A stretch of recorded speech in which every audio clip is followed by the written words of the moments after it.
Praise the lord. ఈ రోజు దేవుని వాక్యము మనలను గోతిలోనికి దిగనివ్వడు. కీర్తనలు 30వ అధ్యాయం 3వ వచనం. నేను గోతిలోనికి దిగకుండా నీవు నన్ను బ్రతికించితివి. తన ప్రాణము తీటకై శత్రువులు చుట్టుముట్టి అతని ఆరోగ్యమును ఆనందమును దొంగిలించుటకును అతనిని ప్రాణంతోనే సమాధిలో దింపుటకు శత్రువులు ఆలోచన చేయగా దేవుడు తన భక్తుని జ్ఞాపకం చేసుకుని అతని శత్రువులు అతని విషయమై సంతోషింపనీయక గోతిలో నుండి అతని ప్రాణమును విమోచించి అతని నోటి నుండా నవ్వును దయచేసి అతని అంగలార్పును నాట్యంగా చేసెను.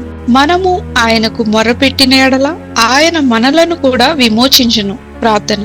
ప్రభువైన యేసు, ప్రతి అంగలార్పును నాట్యముగా మార్చువాడవని, జ్ఞానంతో నీకు మొరపెట్టుటకు సహాయము చేయమని యేసు నామమున అడుగుచున్నాము తండ్రి. ఆమేన్.